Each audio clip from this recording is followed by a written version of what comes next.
Hi friends, welcome back. तो आज का हमारा वीडियो है, इस दिवाली भारतीय कंज्यूमर ने दिया ट्रंप को जवाब $77 बिलियन। अच्छा, अगर मिस्टर ट्रंप को जवाब दिया तो एक्चुअली मिस्टर ट्रंप को जवाब मिला नहीं भैया। यहाँ पे तो बिल्कुल भी न्यूज़ नहीं आई कि इंडिया में दिवाली ने ऐसा XYZ हुआ और उससे जो है जवाब मिल गया। हमारे तक तो जवाब यहाँ पे नहीं आया है, बट लेट अस सी क्या बात चल रही है। एंड आई डाउट कि अमेरिका कोई माल भेजता है इतना इंडिया में। मेरे ख्याल से चाइना को ज़्यादा फ़र्क पड़ता होगा। तो चलते हैं, शुरू करते हैं। अच्छा, दिवाली पर मोदी जी ने ट्रंप को कॉल किया और बोला, क्या बोला? लोग रोना बंद कर दिए। क्योंकि अच्छा, मैंने तो सुना नहीं था। दोस्तों, दिवाली आई, सबने झूमकर मनाई। इसी बीच एक ऐसी खबर भी आई जिसने अमेरिका सहित पूरे वेस्टर्न वर्ल्ड की बहुत सुलगाई। इस धनतेरस और दिवाली पर भारत के लोगों ने मार्केट में $77 बिलियन खर्च कर दिए। उससे फ़र्क क्या पड़ता है वेस्टर्न वर्ल्ड को? इंडियन रुपीस में ये 5.4 लाख करोड़ रुपए बनते हैं। सीआईटी की रिपोर्ट के अनुसार इस साल भारत में दिवाली नहीं, के इससे वेस्टर्न वर्ल्ड को क्या फ़र्क पड़ता है? आप कितना करते हो, that's good for your country. It doesn't effect anybody else. Christmas में यहाँ सेल्स होगी, how does that effect India? Same है, क्रिसमस में मान लीजिए बहुत सेल्स होती हैं, उसका इफेक्ट क्या इंडिया में? Nothing. Every country is gonna do great in their religious festivals. 5.4 lakh crore का व्यापार हुआ है, जो कि 2024 के मुकाबले लगभग 25% ज्यादा है। इसमें 65,000 करोड़ सर्विसेज यानी लॉजिस्टिक्स, ट्रैवल और डिलीवरी जैसे सर्विसेज से आए हैं। धनतेरस पर अकेले 1 लाख करोड़ की खरीद हुई है, जिसमें से 60,000 करोड़ सिर्फ सोने और चांदी की बिक्री से आए हैं। ये तब है जब मार्केट में सोने और चांदी के दाम बहुत ज्यादा बढ़े हुए हैं। गौरतलब है कि ये सब तब हुआ जब सोने की कीमत 1.3 लाख पर 10 ग्राम और चांदी 1.8 लाख पर किलो पहुंच गई है। बोलते हुए मेरी जबान लड़खड़ा रही। सोचिए, लिया ही कितना होगा मैंने। I love God. छोटे व्यापारियों, लोकल मैन्युफैक्चरर और ग्रामीण कस्टमर्स की इस एक्टिव पार्टिसिपेशन ने दिखाया कि भारत की इकोनॉमी की मजबूती कितनी ज्यादा है। इसी साल अगस्त के अंदर अमेरिका के राष्ट्रपति डोनाल्ड ट्रंप ने भारत पर 25% टैरिफ घोषित करते हुए उसे डेड इकोनॉमी बोला था। उनका ये तंज इस बात से आया था कि भाई भारत एक बहुत ही ऊंचे टैरिफ वाला बंद बाजार है, जहां बाहर के प्रोडक्ट्स को जगह नहीं मिलती। अब इन लाल बुझक्कड़ नहीं, it was not like that. It was said in anger, it was said just like that, didn't mean anything actually. को कौन समझाए कि चिचा आपके प्रोडक्ट को इंडिया में देखिए, आपको कंटेक्स्ट देखना पड़ेगा, जिस कंटेक्स्ट में वो चीज़ बोली गई थी। नहीं मिल रही, इसका मतलब ये थोड़ी है कि दुनिया हमसे बिजनेस नहीं कर रही है। इनके मुताबिक भारत और रशिया ये डिडंट से दैट कि आप दूसरों से बिजनेस नहीं कर सकते। You can do business for anywhere in the world. In fact आप जब टैरिफ लगे हैं, that is only option India has. जब टैरिफ लगे हैं इंडिया पे, तो ओनली ऑप्शन इज़ कि जो सामान आप यूएस में भेजते थे कहीं और भेजिए, वो तो आपको करना पड़ेगा और लोगों से ट्रेड। तरह की डेड इकोनॉमी है जिनसे अमेरिका को कारोबार मगर रशिया के साथ दोस्ती जो है वो महंगी पड़ेगी, बिकॉज ऑफ रशियाज कुकर्मा, नॉट बिकॉज ऑफ अस। नहीं करना चाहिए। ये तब है जब अमेरिकी सरकार और एस्टैब्लिशमेंट की तरफ से हर महीने हमारा दरवाजा खटखटाया जा रहा है कि डील कर लो, डील कर लो। इस बीच भारत की रिटेल मार्केट नहीं, it's mostly India doesn't want tariff 50%, so India ज़्यादा ईगर है to do the deal because India is hurting at this time. अगर टैरिफ लगे हुए हैं तो इंडिया का माल नहीं बिक रहा यूएस में, तो India is more tension than US, क्योंकि यूएस के पास ऑल्टरनेट सप्लायर्स हैं। कपड़ा वगैरह आप कहीं और से आ रहे हैं, यहाँ पे और देशों से कपड़ा आ जाता है, दिस नो प्रॉब्लम। ऐसी कोई चीज़ नहीं है जो इतनी आपको क्रिटिकल चाहिए इंडिया से। That is the truth I am telling you. Rare earth का पंगा था चाइना से, उसको भी सॉल्व कर लिया। अभी डील किया ऑस्ट्रेलिया के साथ यूएस ने। So things are moving along well. Online लेन देन 736.9 मिलियन यूपीआई ट्रांजैक्शन प्रतिदिन के हिसाब से चल रही। वोकल फॉर लोकल जैसे इनिशिएटिव्स लगातार हमारी इकोनॉमी की ताकत बन चुके हैं। भारत के सिर्फ एक त्योहार के दौरान जितना खर्चा हुआ है ना, उतनी या उससे भी कम जीडीपी वाले दर्जनों देश हैं। वर्ल्ड एटलस और आईएमएफ के अनुसार 2025 में ऐसे 100 से अधिक देश हैं जिनकी कोई बात नहीं, you have to look at the population of a country, so this comparison doesn't make sense. Per capita आपको देखना पड़ता है। कुल सालाना जीडीपी $77 बिलियन से कम है। दिवाली की इस खरीदारी के पर दौरान capita, right? You have to look per capita, बंदे कितने हैं जो इतना ट्रेड जनरेट कर रहे हैं। You have to look at the people, population. वो लोग भूल जाते हैं सिंपल मैथ। 87% कस्टमर्स ने मेड इन इंडिया प्रोडक्ट्स खरीदे। इससे लगभग 50 लाख। ये सब अच्छी न्यूज़ है, बट कंपैरिजन के लिए आपको जीडीपी पर कैपिटा देखना पड़ेगा कि जितनी आपने अभी सेल की है पर पीपल देखो, तब आपको पता लगेगा। बट जो भी नंबर्स हैं they are very nice and that's how it should be. अपना मज़े करिए, that's how it should be. जो भी हो रहा है, नंबर्स हो रहे हैं, इकॉनमी हेल्दी है, very good things. 50 lakh temporary jobs बनी है। रूरल और सेमी अर्बन इलाकों अच्छी में बात है 28% तक की सेल आई है। ये दिखाता है कि भारत सिर्फ ग्लोबल मार्केट पर ही डिपेंड नहीं करता, बल्कि हमारी खुद की लोकल नीड्स ही इतनी ज्यादा है। अरे भैया, अगर खुद पे ही आपको करना है, बाहर पे करना भी नहीं है, आपकी खुद इकॉनमी मेड इन इंडिया हर चीज़ है, देन इसीलिए इंडिया को फ़र्क नहीं पड़ता। मैंने पहले भी कहा था, जो कंट्री मेजॉरिटी ऑफ द चीज़ें खुद बनाती है उसको कोई फ़र्क नहीं पड़ता कि हम खुद आउटसाइड इन्फ्लुएंस का। तो अपनी एक मजबूत इकोनॉमी चला सकते हो, चला रहे हैं। Yeah. हमारे परमाणु प्रोग्राम के दौरान भी जब अमेरिका ने हम पर प्रतिबंध लगाए थे आर्थिक, तब हमारी यही इकोनॉमी न सिर्फ अच्छे से मैनेज हाँ ठीक है, मगर उससे इकॉनमी तेज़ी से नहीं बढ़ती है। अगर लड़ाई झगड़े में पड़ोगे तो ये मत सोचना लड़ाई झगड़े में फ़र्क नहीं पड़ता, फ़र्क पड़ता है बट इतना नहीं पड़ेगा, कंट्री नहीं डूबती, because India makes lot of things itself. बल्कि हमने तब भी काफी डिफेंस में से फ़र्क पड़ेगा। बढ़िया परफॉर्म किया। पर सवाल ये दोस्तों कि आखिर भारत के पास ऐसी कौन सी शक्ति है कि हमारी अर्थव्यवस्था ग्लोबल रिसेशन के दौरान भी स्टेबल रहती है, टिकी रहती है? नहीं भैया, there is no global recession, ये इनकरेक्ट है। There is no recession in US, there no recession in any country, major country that I am aware of, नहीं। So there is no global recession by the way, इससे क्योंकि जो developed country होती हैं they only grow between we can say maximum 2 to 3%, 1 to 2% normally grow करती हैं। तो developed countries that's how is the rate, but they are not in recession, no, there is no global recession at this time.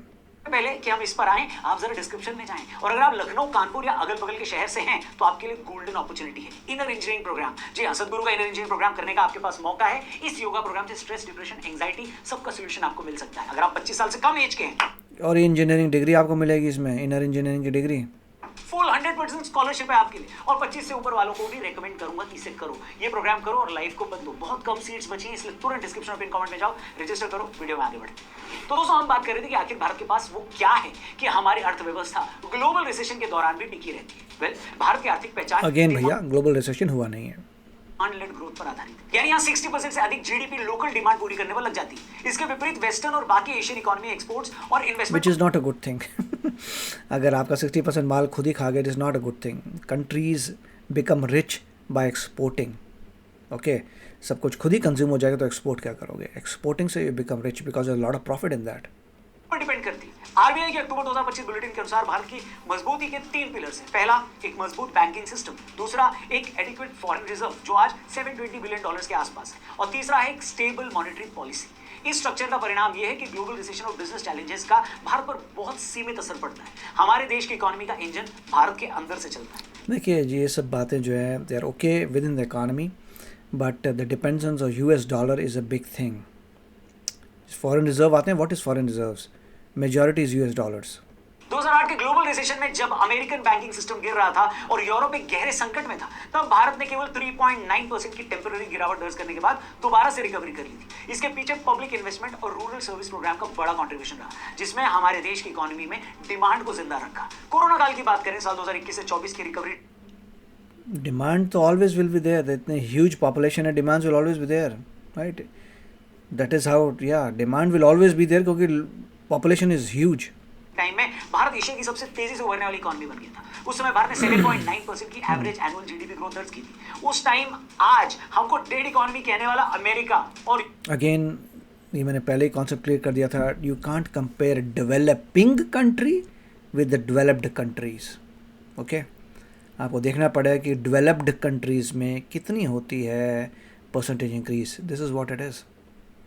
अगर 3% भी कोई develop country कर ले, it is a great achievement कि 3%, they already running very high, they already GDP per capita is already very high, each person is already generating lot of money. GDP per capita इतना high होता है कि हर बंदा इतना ज़बरदस्त अभी income लेके आ रहा है कि उससे ज़्यादा स्ट्रेच करना डिफ़िकल्ट होता है, ओके। वो होता है डेवलप्ड नेशंस में। आप कंपेयर नहीं कर सकते डेवलपिंग कंट्री को डेवलप्ड नेशन से, ये इकोनॉमिक्स का बेसिक कॉन्सेप्ट है। यूरोप 3% से नीचे ही टिके रहे। ये रिकवरी भी सरकारी इंफ्रास्ट्रक्चर में इन्वेस्टमेंट, एमएसएमई को बढ़ावा देना और डिजिटल लेन देन जैसे यूपीआई और ई कॉमर्स से मजबूती इसमें बनी रही। आईएमएफ के अनुसार भारत उसी दौरान ग्लोबल जीडीपी में योगदान देने में दुनिया का तीसरा देश था। इसका मतलब ये है कि दुनिया की इकोनॉमी के हम बिकॉज ऑफ, क्योंकि आपकी पॉपुलेशन काफ़ी ज़्यादा है इसलिए जीडीपी हाई है। तीसरे बड़े पिलर है, ये कहना गलत नहीं होगा। अब जब 2025 में फिर से नहीं, it doesn't work like that कि तीसरे पिलर हैं। Yes, contribution is high, that is correct. वैश्विक मंदी यानी ग्लोबल रिसेशन की बातें चल रही हैं, वहां भी भारत ने अपनी तैयारी कर रखी है। जब अमेरिका में एक टैरिफ वॉर दुनिया भर में छेड़ा जा चुका है, वहीं यूरोप में मैन्युफैक्चरिंग में भारी गिरावट देखी जा रही है। ऐसे में भारत का ग्रोथ इसीलिए सभी कंट्रीज कोशिश कर रही हैं कि मैन्युफैक्चरिंग उनके देश में आए। प्रोजेक्शन अभी भी 6.8% तक बढ़ाया गया है। ये भी हमारी लोकल डिमांड, बैंकिंग स्टेबिलिटी और त्योहारों में हमारे खर्च की वजह से हुआ है, जिसका एक एग्जांपल दिवाली में दिख गया। सितंबर 2025 में आरबीआई की इन्फ्लेशन रिपोर्ट में इंडिया में महंगाई दर अभी भी 2.6% पर स्टेबल है, जिसको एक बैलेंस्ड और हेल्दी ये इसलिए नहीं होता क्योंकि खर्चा ज़्यादा हुआ है, इसलिए होता है कि लोगों की जॉब्स बरकरार हैं, कंज्यूमर्स के पास मनी है to spend. That's what happen. जिस दिन कंज्यूमर का पैसा ख़त्म हो गया सब कुछ डूब जाएगा। तो जब तक जॉब्स हैं एवरीथिंग इज़ ओके। अगर आपकी जॉब ग्रोथ हो रही है then you will be fine. Job growth होनी चाहिए जिससे लोगों को सैलरी मिलती रहे, तभी वो खर्चा करेंगे। अगर मान लीजिए जॉब ग्रोथ नहीं हो रही तब ये सब खर्चा नहीं होगा। So there many factors involve. Consumption economy बताया जा रहा है। पर दोस्तों ये हर बार कैसे हो जाता है? आज जब ग्लोबल इकोनॉमी एक शिफ्ट की तरफ धीरे धीरे बढ़ रही है, दुनिया में आए दिन कोई ना कोई देश वर्ल्ड वॉर की धमकियां देने लगता है। हमारे पड़ोस में एक ऐसा पागल मुल्क है जो वॉर जो है, वर्ल्ड वॉर की धमकी देखना चाहिए था। आपको रशिया का उसमें दिखाना चाहिए था क्लिप, नॉट यूएस, क्योंकि यूएस ने धमकी नहीं दी। सो या you need to show Russia actually. हर दूसरे दिन न्यूक्लियर बटन दबाने की धमकी देता रहता है। ऐसे में भारत के लोगों के पाकिस्तान ये नहीं बोलता। पाकिस्तान ये बोलता कि मुझे क्रश करोगे तो न्यूक्लियर वेपन्स यूज़ करूँगा, सेम एज रशिया। कि रशिया को कोई तकलीफ आती सीधा न्यूक्लियर वेपन्स की ड्रिल चालू कर देता है। अंदर ऐसी क्या बात है कि हमारी डिमांड कभी कम ही नहीं होती? इसका सीधा असर हमारे त्योहार और आपकी पॉपुलेशन भाई, there are so many people to feed, that's demand ख़त्म नहीं होती। जितने ज़्यादा लोग उतनी ज़्यादा डिमांड। से जुड़ता है। सब ने खाना खाना है, राइट। भारतीय सभ्यता में कोई भी मंगल काम किसी शुभ लग्न या त्योहार के दौरान ही करने की मान्यता है। अब कई लोग इसको सुपरस्टिशन बोल देते हैं, लेकिन यही हमारी अर्थव्यवस्था की मजबूती है। भारत में त्योहार सिर्फ कल्चरल इवेंट या इवेंट ऑर्गेनाइज कराना नहीं है, बल्कि ये हमारी ग्रोथ इंजन का एक एक्टिव पार्ट है। त्योहार ये सब कुछ चीज़ें तभी होती हैं अगर आपकी जॉब है। तो job growth is the most important thing. अगर जॉब्स हैं लोगों के पास, बिजनेसेस चल रहे हैं, बिजनेस कहाँ से, end of the day somebody has to buy, right. Everything comes from job. अगर सबके पास जॉब्स हैं तो उनका पैसा है तो खर्चेंगे। अगर जॉब चली गई, ख़त्म हो गया लोगों का पैसा, देन कोई बिजनेस टिकेगा नहीं, कोई खरीदेगा कौन जिसकी जॉब ही नहीं है। तो खुशी यहाँ पे आती है कि job growth is there in India, that is the backbone of everything. के दौरान रिटेल, ऑटोमोबाइल, इलेक्ट्रॉनिक्स, ज्वेलरी और ई कॉमर्स में औसतन 25 से 40% अधिक बिक्री होती है। करोड़ों। हाँ, तो बिक्री कैसे हुई? लोगों का पैसा है तभी तो बिक्री हो रही है। पैसा कहाँ से आ रहा है? जॉब से। अस्थायी रोजगार पैदा होते हैं, जैसे कारीगर, ट्रांसपोर्टर्स, डेली डिलीवरी वर्कर्स और दुकानदार। टूरिज्म, हॉस्पिटैलिटी और रूरल प्रोडक्शन जैसे मिट्टी के दिए या सरकंडे से बने ये सब करने से पहले आप बंदे को माल, पैसा तो चाहिए ना। जो ट्रैवल करेगा वो पैसा कहाँ से आया? जॉब्स कहाँ से आई? आप प्रोडक्शन कर रहे हैं, मटेरियल प्रोड्यूस कर रहे हैं, and you have to export a lot. खिलौने और बाकी प्रोडक्ट्स की मांग भी तेजी से बढ़ती है। इससे लोकल इकोनॉमी के साथ साथ देश की अर्थव्यवस्था भी चलती रहती है। पैसे का लेन देन लगातार होता रहता है। अगर सच बताएं तो त्योहार भारतीय अर्थव्यवस्था का लोकल स्टिमुलस पैकेज है, जो सर्विस, प्रोडक्ट और कम्युनिटी गैदरिंग तीनों का एक बैलेंस बनाता है। देखिए, काफ़ी अच्छी न्यूज़ थी, वेरी नाइस। मैं तो यही कहूँगा कि ऐसा नहीं होता कि त्यौहार से ही इकॉनमी आगे जाती है। अगर ऐसी बात थी तो किसी भी गरीब कंट्री को सिर्फ त्यौहार ही करने चाहिए अमीर होने के लिए, राइट। अगर इस फिलॉसफी में जाएं कि त्यौहार से आगे कंट्री बढ़ती है तो फिर आप सूडान में भुखमरी, उनको बोली बा त्यौहार सेलिब्रेट करना शुरू कर दो तो अमीर हो जाओगे। ऐसा नहीं होता। त्यौहार से नहीं होता, लोगों की जॉब से होता है। अगर आपकी जनता एम्प्लॉयड है, पैसा कमा रही है, आप जनरेट कर रहे हैं, जो दूसरे वर्ल्ड में बेच रहे हैं, दूसरे इकॉनमी कर रहे हैं आगे, देन यू कैन, सब चीज़ें आगे बढ़ती हैं। अगर पैसा नहीं है लोगों के पास होगा तो क्या बिज़नेस चलेगा? तो it's comes back to jobs. India में बहुत ज़्यादा पॉपुलेशन है और इसीलिए इंडिया को मेक श्योर करना है कि जॉब्स बहुत तेज़ी से क्रिएट होती चले हैं। जॉब क्रिएट कैसे होगी? किसी को कुछ प्रोड्यूस करना पड़ेगा। प्रोड्यूस करेंगे तो क्या करेंगे? प्रोड्यूस करके बेचना पड़ेगा।